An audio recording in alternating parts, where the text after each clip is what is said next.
4 शादियों का आरोप, पीड़िता ने पति पर धोखाधड़ी और उत्पीड़न का लगाया आरोप, न्याय की गुहार।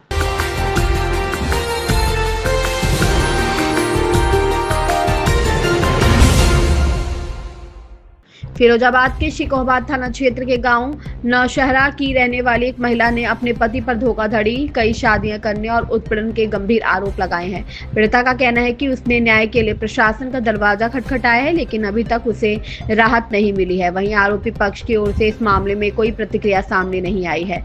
पीड़िता नजमा के अनुसार 6 फरवरी 2026 को उसका निकाह जलेसर निवासी असलम अब्बासी से हुआ था। निकाह के कुछ समय बाद उसे जानकारी मिली कि उसके पति ने पहले भी कई शादियां की थी। नजमा का आरोप है कि यह बात उससे छिपाई गई थी और जब उसने इसका विरोध किया तो उसके साथ मानसिक और शारीरिक उत्पीड़न किया जाने लगा। पीड़िता का कहना है कि विरोध करने पर उसे घर से निकाल दिया गया और अब यह न्याय के लिए दर दर भटकने को मजबूर है। नजमा ने प्रशासन से मामले की निष्पक्ष जांच कर आरोपी के खिलाफ सख्त कानूनी कार्रवाई की मांग की है। पीड़िता के परिजनों का भी आरोप है कि आरोपी के खिलाफ कार्रवाई में देरी हो रही है, जिससे पीड़ित परिवार परेशान है। हालांकि इन आरोपों की स्वतंत्र रूप से पुष्टि नहीं हुई है। फिलहाल पुलिस का कहना है कि यदि शिकायत प्राप्त हुई है तो मामले की जांच कर नियमानुसार आगे की कार्रवाई की जाएगी। शेर नवी की रिपोर्ट। वाली हूँ मैं, अपनी 6 फरवरी को शादी हुई। मैं अपने ससुराल में रही, उनने मेरे साथ बहुत बदतमीजी करी, मारा कूटा और 2-3 शादियाँ कर ली, मुझे बर्बाद कर दिया। अब क्या कह रहे हैं? मुझे रखनी नहीं है, मैं छोड़ूंगा तुम्हें। और लड़कियों की ज़िंदगी खराब करने में तुलवा है। क्या नाम है उसका? जो असलम नाम है। यहाँ थाने आए थे, क्या हुआ? मैं शिकायत करने आई थी। क्या नाम है आपका? मेरा नाम रेशमा है। क्या घटना हुई है? घटना ये हुई है कि ये हमारी नंद है।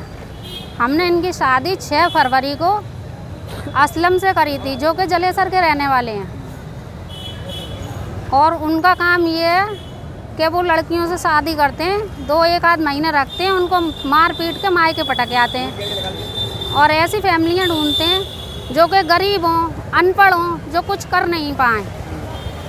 ऐसा भी हमारे साथ भी हुआ। हमारी नंद भी पढ़ी लिखी नहीं है, बहुत सीधी है, ये ज़्यादा कुछ बोल नहीं पाती। और इनसे भी वो यूँ कह रहे हैं कि तू बहुत तेज़ है, इतनी तेज़ लड़की नहीं देगी हमने जितनी तेज़ तू है, बहुत मक्कार है।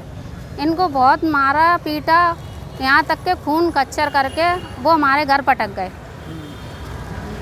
अब इनको आए हुए हमारे घर लगभग 2.25 महीने हो गए और जब से वो यही कह रहे हैं फ़ोन पे कि हमें नहीं रखनी, हमें फैसला करना है। ऐसा कितनों के साथ करते हैं? वो 3 शादी और कर चुके पहले से ही, और एक एका से भी करी है, एक फिरोजाबाद से, और एक की पता नहीं है मुझे कहाँ से करी है। लेकिन जब इन्हें छोड़ना था तो वो खुद अपने मुंह से बोले कि मैंने शादियाँ और भी कर रखी हैं। लेकिन जब वो इन्हें देखने आए थे तो उन्होंने हमसे कहा था कि हमने एक शादी करी है जो हमारी बीवी अच्छी नहीं थी, दूसरे लड़कों से बातें करती थी, इस सिलसिले में हमने उसको छोड़ दिया। तो हम उनकी बातों में आ गए, भैया कोई बदजलन लड़की को अपने घर नहीं रखता है, तो इसलिए हम बातों में आ गए, हमने कर ली रिश्ता। लेकिन तब पता नहीं चला हमें। लेकिन जब ये मार कूट के छोड़ गए, उसके बाद छानाबीनी करी, इनको देखने के लिए हमारे नंदोई और उनके वो आए थे दोस्त, उन्होंने हमें बताया कि ये बहुत फ्रॉड है, इसकी पहले से ही 3 शादियाँ हो गई हैं और शादी के बाद हर शादी का फैसला 5 से 6 महीने में हो जाता है, जिसमें लड़कियाँ 2-3 महीने अपने घर भी रहती हैं, जब उसके बाद माँ बाप फैसला लेने का सोचते हैं। यहाँ थाने आए थे, क्या हुआ? हम थाने आए थे, हमने रिपोर्ट भी लिखवाई, यहाँ पे अपील करी हमने। यहाँ से दरोगा साहब ने, इंस्पेक्टर साहब ने उन्हें फ़ोन भी करा, लेकिन वो आने को तैयार नहीं है। वो ये कह रहे हैं हमारा कोई कुछ नहीं बिगाड़ सकता, हम नहीं आ रहे। अब हम योगी सरकार से हाथ जोड़ के अपनी विनती रखते हैं कि वो उसको सज़ा दें। अभी से एक भैया जो हमारे घर के पास में रहते हैं, अगर वो ना आते तो हम भी ये कदम अभी नहीं उठा पाते। जब वो आ गए हैं तो उन्होंने हमें सलाह दी कि भाभी और लड़कियों की ज़िंदगी बचा लो। वो बस यही जिद कर रहे हैं 2 महीने से कि अपना सामान ले जाओ यहाँ से और हमारा फैसला कर दो। उन्होंने बाकी लड़कियों के साथ भी ऐसा ही किया है।